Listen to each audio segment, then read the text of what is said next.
dalka Norway waxaa ka jira guddi lagu magacaabo guddiga taakulada jaamacadda Burco kaas oo ay arrintaas u xil saareen jaaliyadda gobolka Togdheer ee dalka Norway ku dhaqan. Guddigaas shir saxaafadeed oo uu qabtay wuxuu kaga hadlay ilaa hadda waxa uu qabsoomay, waxay kala kulmeen jaaliyadda gobolka Togdheer ee halkan ku dhaqan iyo arrimo kale oo la xiriira mowduuca. haddaba daawasho wanaagsan barnaamij gaar ah oo amuurta ku saabsan. bismillaahi raxmaan raxiim. magacaygu waa Axmed Cabdi Jaamac. halkan waxaanu ku joognaa dad fara badan. waxaanu halkan isugu nimi inaanu ka hadalno maanta hawl aanu beryahaba soo wadnay oo ah hawshii qaadhaankii jaamacadda Burco. waqti laga joogo sanad imika oo ah haddaanan qaldanayn bishii Oktoobar ama November 2012 ayaa waxaa noo yimi ninka la yidhaahdo Kaysa Jaamac Ismaaciil oo ahaa nin ka mid ah deegaanka reer Norway oo muddadii u dambeysay deganaa Burco kana shaqaynayay jaamacadda Burco. ninkaasi wuxuu noo keenay arrin ah qayladhaan ku saabsan in jaamacaddu ay ka taagan tahay dhibaato dhaqaale oo u baahan in dadka dibadda ee reer Togdheer, gaar ahaan reer Togdheer, guud ahaanna reer Somaliland oo dhan la gaadhsiiyo in la soo caawiyo jaamacadda oo lagu leeyahay qaadhaan dhan lacag badan oo $80,000 ah. markii aanu waxaanu isugu nimi rag badan maalintii ugu horreysay. halkaa waxaana lagu doortay guddi ah farsamo oo 9 qof ah. uu Kaysa nagu jiro. waxaa kaloo nagu jira isna ninka la yidhaahdo Faarax Xuseen oo isna wadankii ka yimi oo ku noqonayay. labadaa nin wadankii bay nagaga noqdeen. toddobadayadii kalena waxaanu nalagu doortay halkan inaanu ka ururino qaadhaankii jaamacadda. intaa waxaa soo raacda inaanu la xidhiidhnay haweenka oo ayaguna gaar isu abaabulay oo aanu ula xidhiidhnay sidii ay haweenka uga soo ururin lahaayeen. waxaanu qabannay shirar badan, waxaanu isugu nimi meelo badan. waxaanu soo casuunay guddoomiyihii jaamacadda oo halkan yimi sanadka horraantiisii oo noo keenay baahidii oo qoraala oo la kulmay reer Oslo oo dhan. halkaa dad fara badan ayaa isku qoray oo ka kooban reer Somaliland oo dhan, gaar ahaan dad fara badan oo reer Togdheer ah. qorshihii laga lahaa qaadhaanka ama laga lahaa shirkii loo soo qabtay guddoomiyuhu wuxuu ahaa in loo helo lacag waxoogaaya oo lagu caawiyo jaamacadda. ka kale barbar yaallayna wuxuu ahaa in la helo dad joogto ah oo bixiya 100 karoone bishii. halkaa dad fara badan ayaa liista isku qoray. dad baa lacagta maalintaa dhigay, dad baa isku qoray liistada 100 karoone. aan soo gaabiye qaadhaankii sidii la doonayay umuu soo ururin. waxoogaa baa soo ururay lacaga. waxaa kaloo iyaguna halkaa nooga soo baxay oo ahayd runtii arrin wanaagsan inaanu u dirnay Burco alaab fara badan oo ay ka mid yihiin 12 server, kombiyuutarro badan, maxay tahay shaashado fara badan, qalab yaroo badan oo jaamacaddu u baahan tahay oo ay qaateen isaanu kaga warhayno iminka ay jaamacaddu gacanta ku hayso. intaa waxaa soo raacday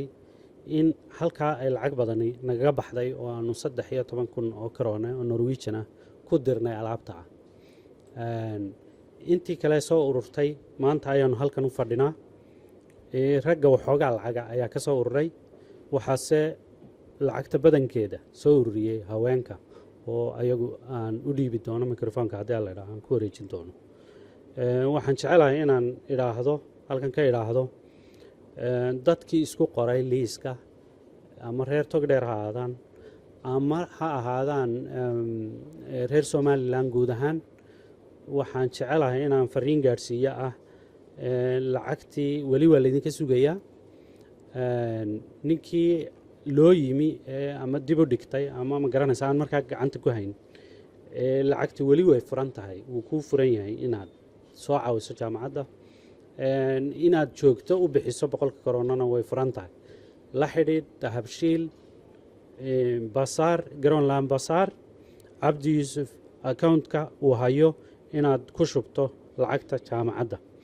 waxaa lagu soo qori doonaa haddii alla dhaa accountka iyo telefoonka cabdi yuusufba shaashadda haddii alla ka dhigo waxaan kaloo halkan uga mahadnaqayaa vinya comuna oo uu igala soo xidhiidhay ninka la ydhaha xasan maxamed cali samaale oo noo soo gudbiyey 2500 oo karoone waa degmo yar oo isxilqaantay oo runtii aan cidila xidhiidhin ayagu qoraal ay ku arkeen internetka awgeed lacag ku soo ururiyeen aad baa u mahadsantiin iminka waxaan ku wareejinayaa haweenka inta aanan ku wareejin waxaan doonayay inaan idhaahdo qura magacyada dadka bixiyey qaadhaanka jaamacadda burco haddii alla ka dhigo waxaan doonayaa inaan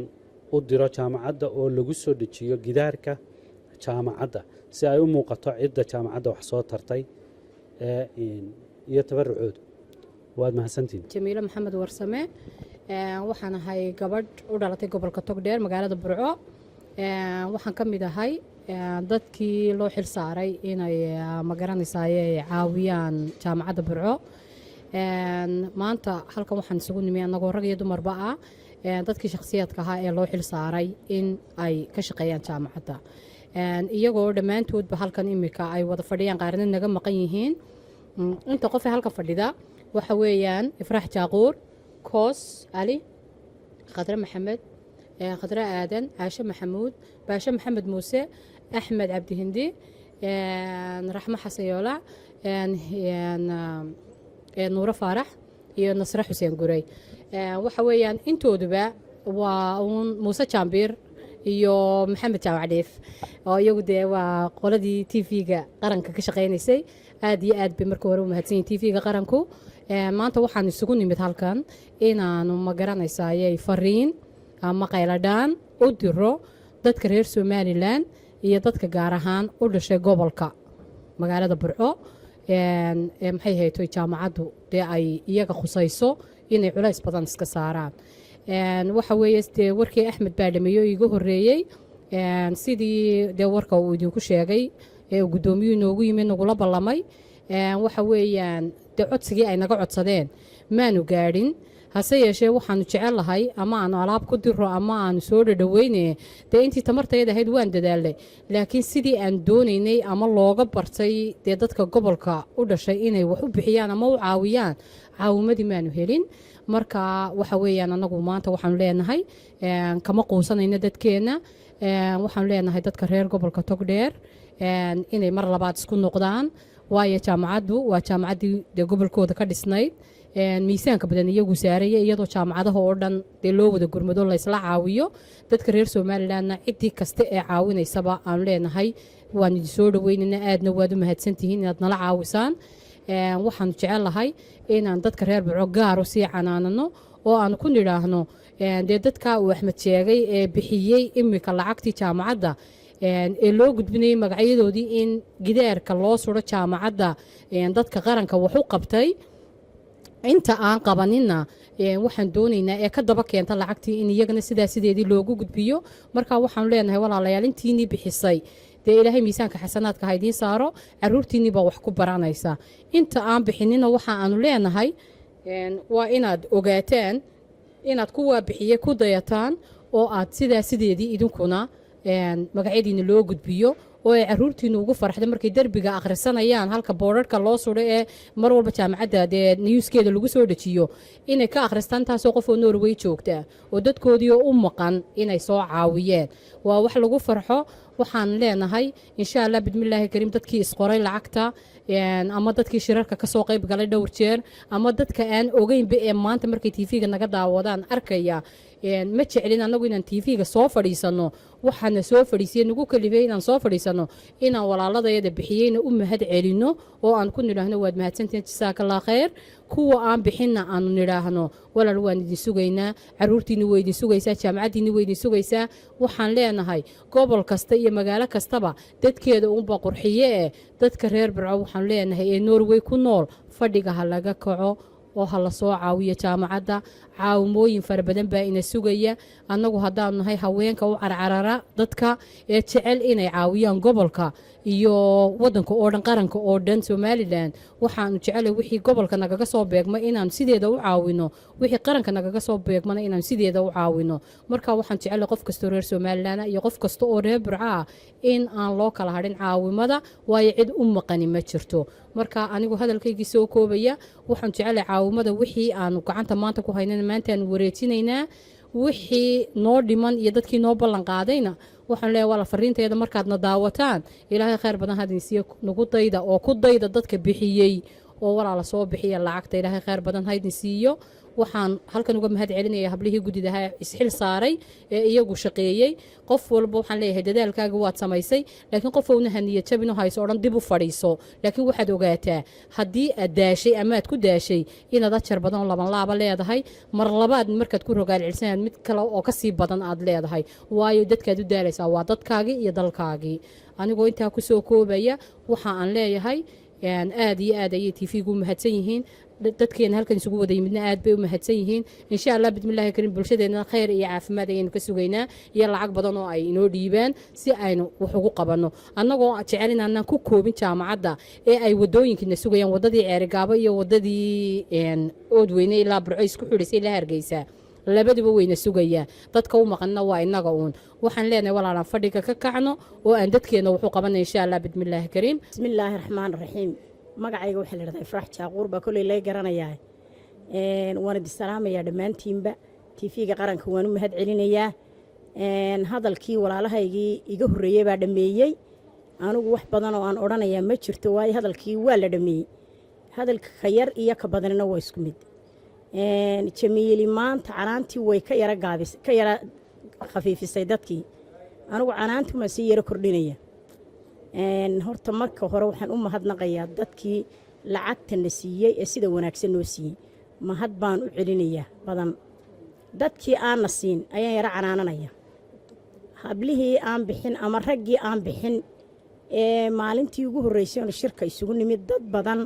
baa jibooday oo lacagtii isqoray laakiin markii dambe aan xilis ka saarin oo lacagtii bixin ama keenin ama markii aanu la xidhiidhnay naga dhaga adeygay walaalihii naga dhaga adeygay ayaan la hadlayaa oo canaananaya waxaan idin leeyahay waddankeennii ceedina uma maqna ceello uma qodna markaa waynu noqonaynaa joogi mayna halkan kolley maalin maalmaha ka mid ah waynu noqonaynaa halkaasaana inu hurran oo aynu ku noqonaynaa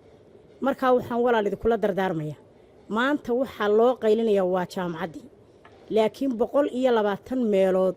ama 120 baahiyood ama waddo ha noqoto ama dhakhtar ha noqoto ama meel la xaadho ha noqotee wax fara badan baa ina sugaya khaasatan waxaan la hadlayaa reer Togdheer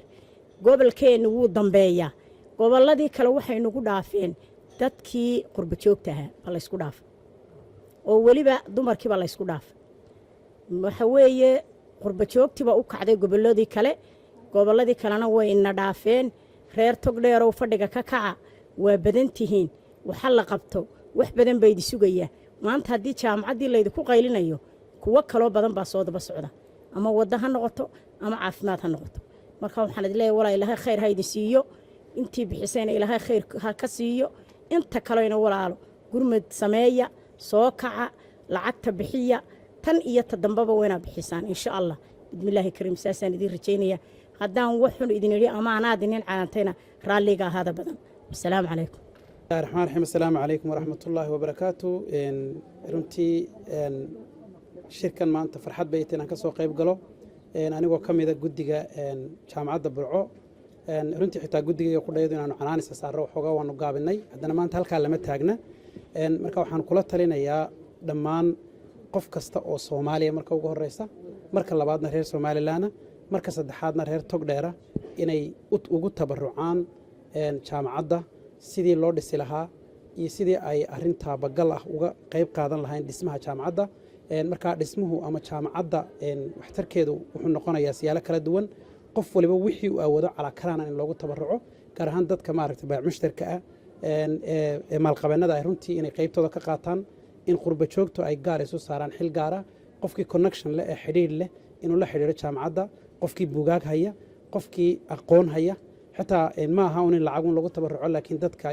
qurba joogta waxay samayn karaan in samarka la geeyo dad jaamacadda xilliyada maaragtay lagu xagaabaxo gobolka in la kaxeeyo dad dhalinyaradu ay tagaan jaamacadda wax ka soo dhigaan